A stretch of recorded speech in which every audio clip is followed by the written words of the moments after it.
सो hey guys, कैसे हो आप सभी लोग। Welcome back to my channel AG अनाई मांगा। गाइस, आज मैं एक्सप्लेन करने जा रहा हूँ बुक ऑफ एस्पर का एपिसोड नंबर 591 को, जो कि काफी ज्यादा अमेजिंग होने वाला है। इसलिए पहले ही वीडियो को लाइक शेयर कमेंट सब कुछ कर डालना। एंड बाकी जिन लोगों ने अभी तक इसका पिछला एपिसोड नहीं देखा है तो मैंने उस एपिसोड का लिंक इस वीडियो के नीचे डिस्क्रिप्शन में दे दिया है, आप लोग जा करके पहले उस एपिसोड को देख लीजिए। बाकी तो जिन लोगों ने ऑलरेडी देख रखा है तो उनके लिए शुरू करते हैं हमारा आज का ये वाला एपिसोड। तो अब इस एपिसोड की स्टार्टिंग में हमें यूनिवर्सल राइटेस एक्ट के उस डिसाइपल को दिखाया जाता है जिसकी की फाइट सेकंड डीमन यानी कि येलिन के साथ होने वाली है, जो कि अरीना में आते हुए येलिन को देख उससे कहता है, ओए छोटे बच्चे, मैं तेरी बुंड पर एक ऐसी लात मारूंगा से तो उड़ता हुआ सीधा अरीना से बाहर जाकर के गिरेगा, इसे मैं अपने सीनियर ब्रदर की इज्जत को वापस ला पाऊंगा। इस पर येलिन तो उसकी बात का कोई जवाब नहीं देता और सीधा बस अरीना में आकर के खड़ा हो जाता है। तो अब इसी तरह कुछ देर के लिए दोनों ही बंदे एक दूसरे के सामने खड़े होते हैं। तब यूनिवर्सल राइटेस एक्ट का डिसाइबल कहता है कि हम दोनों ही भले ही एक राइटेस एक्ट के डिसाइबल हो सकते हैं और बाकी के 9 सेक्टों से सबसे ऊपर भी, लेकिन युद्ध के मैदान में सब कुछ फ्री होता है, हम जो चाहें वो कर सकते हैं। और अब जब हम लोग यहाँ पर हैं तो अपने आप को बिल्कुल भी होल्ड बैक नहीं करने वाला। जबकि इधर येलिन भी लाइक अबे क्यों बोर कर रहा है, अपने इस एक्सप्रेशन के साथ में येलिन तो उसकी ओर ध्यान भी नहीं दे रहा होता। जबकि येलिन के इस तरीके के एटीट्यूड को देख करके तो वो बंदा और भी ज्यादा भड़क जाता है और गुस्से में चिल्लाते हुए उससे कहता है कि तू बास्टर्ड कमीना, ये तू बिल्कुल भी मत सोचना कि तू अल्टीमेट सेलेस्टियल सेक्स से है तो तू इतना ज्यादा हाई और माइटी एक्ट करेगा, क्योंकि इस स्टेज के ऊपर आज तुझे कोई भी नहीं बचा पाएगा। कहते ही वो अपनी पावर को दोनों हाथों पे कंप्रेस करता है और नीचे जमीन पर अपनी उन पावर्स को रिलीज करता है। तो इसी के साथ में एक गोल्डन कलर की लाइट पूरे अरीना को घेर लेती है और एक सील्ड सी बना करके येलिन को घेर करके उसके ऊपर काफी ज्यादा प्रेशर डालने लगती है, जिस वजह से येलिन के ऊपर भी वो ग्रेविटी प्रेशर आने लगता है। और फिर हमें दिखाया जाता है कि उस बंदे की वो एनर्जी बड़ी सी सील्ड बन करके येलिन और पूरे अरीना को घेर लेती है। उस बंदे का ही एक अटैक होता है एलिमेंट सोल ग्रेविटी, जिससे कि वो बंदा अपने बैरियर के अंदर काफी ज्यादा ग्रेविटी प्रेशर को बढ़ा सकता है। तो इधर यानमो भी उसे देख कहता है उस बंदे के पास एक एलिमेंट सोल, एक ग्रेविटी सोल होने के नाते वो बंदा अपने इस इथेरियल स्टेज के लेवल के साथ में एक काफी ज्यादा स्ट्रॉन्ग कैरेक्टर है। और अब उसने अपनी इस पावर के साथ में उसके ऊपर अपना प्रेशर डाल करके येलिन की स्पीड की पावर को पूरी तरीके से क्रिपल कर दिया है। इसके अलावा इस लड़के के अंदर सिर्फ स्पीड ही एक ऐसी चीज थी जो कि सिर्फ इसके बारे में मुझे अजीब और वियर्ड लगी थी। जबकि इधर वो किंग तो उससे कहता है, मेरे जूनियर ब्रदर के सामने इस तरीके से अपनी सोल फॉर्म को निकाल देना वाकई में बहुत ही ज्यादा खतरनाक और सुसाइडल है और लगता नहीं है कि अब वो बंदा बच पाएगा। तब हमें उस बंदे की ओर भी दिखाया जाता है। तो येलिन को इस तरीके से अपने अटैक में कैद होता हुआ देख करके काफी ज्यादा खुश हो रहा होता है और जोर जोरों से हंसते हुए से कहता है कि क्या हुआ, अब क्या हुआ तुम्हारी उस तेज गति का,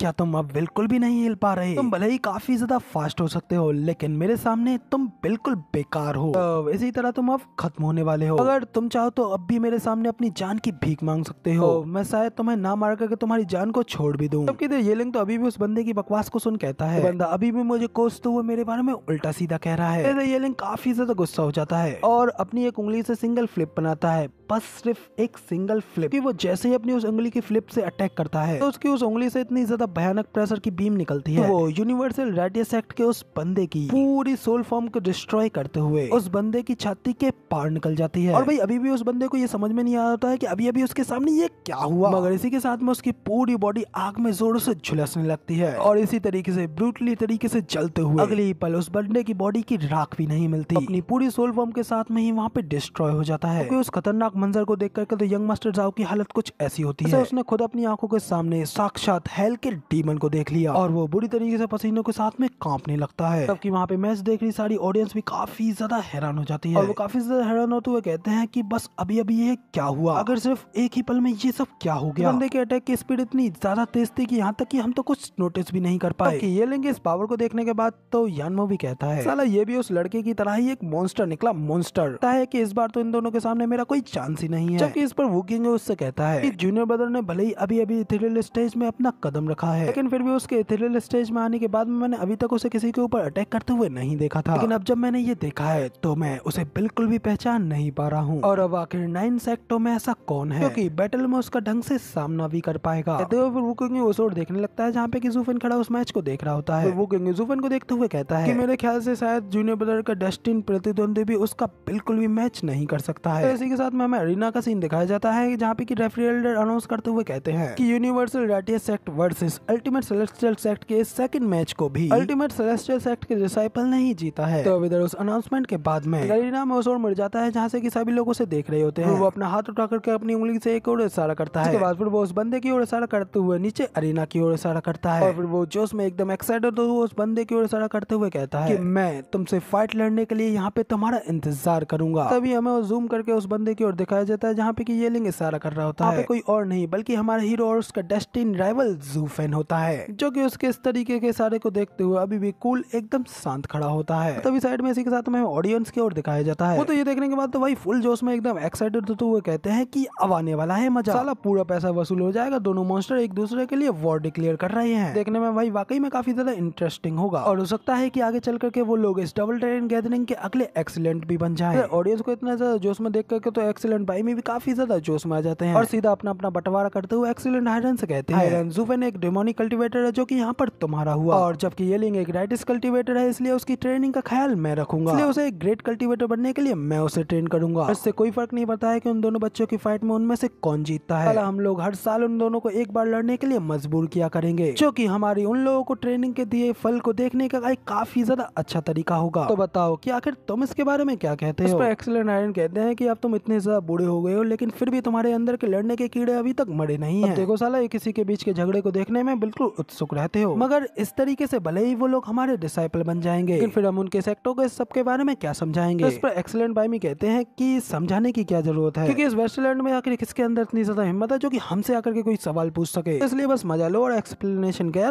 तेल लेने। तो इस पर एक्सीलेंट आयरन कहते हैं कि ऐसा करना बिल्कुल ऐसा लग रहा है जैसे कि हम उनसे दिन दहाड़े उन्हें लूट करके उनसे कुछ ले रहे हैं। हम दोनों लोग इस वेस्टलैंड के लीडर्स हैं, लीडर्स। तो क्या हम लोगों को इस तरीके का गंदा काम करना बिल्कुल भी शोभा देगा? इस पे एक्सीलेंट बाई के असली कैरेक्टर के बारे में तो हमें अब पता चलता है। एक्सीलेंट हायरन से कहते हैं कि ऐसा हमने अब तक इसलिए नहीं किया था क्योंकि अभी तक इतना योग्य हमें ऐसा कोई भी नहीं मिला था जिसके लिए हम लड़ मर जाएं, और अब जब हमें उनमें से दो मिल चुके हैं तो थोड़ा बहुत मजा करने में क्या ही दिक्कत है। मैं तो उस बच्चे को अपने लिए रिक्रूट करने के लिए बिल्कुल भी पीछे नहीं हटने वाला। आप बताएं एक्सीलेंट हायरन, क्या आप इस तरीके से उस बच्चे के ऊपर गिव अप कर देंगे? तो इस पे एक्सीलेंट हायरन भी अपना एकदम लालची बड़ा फेस बनाते हुए कहते हैं कि हो बिल्कुल भी नहीं, और फिर इसी के साथ में वो दोनों ही लोग एक दूसरे को देखते हुए वहाँ पे जोर जोर से हंसने लगते हैं। लेकिन फिर इसी के साथ में हमें ज़ू फेन की साइड का सीन दिखाया जाता है जहाँ पे कि ज़ू फेन खड़ा होता है, जो कि येलिंग के उस फाइटिंग स्टाइल को देखने के बाद ये जान चुका होता है कि आखिर उसका मास्टर कौन है, इसलिए वो येलिंग को देखते हुए कहता है कि उसके पीछे का वो सीक्रेट बीस्ट 5 सीक्रेट बीस्टों में सबसे ज्यादा हिंसक और डिस्ट्रॉइंग ड्रैगन एंसेस्टर है। इसके बाद में फिर ज़ू फेन उसके बारे में बता दूं अपने मन में कहता है कि वर्ल्डिंग गुनपेंग ने उसे एक सॉफ्ट यिन फ्लेम दी थी जो कि है द असुरा ब्लू फ्लेम, जबकि ये डिस्ट्रॉइंग और हिंसक गोल्डन फ्लेम एक स्ट्रॉन्ग यान फ्लेम है। और जब इथेरियल स्टेज के साथ में इसकी सोल को कंबाइन करने की बात आती है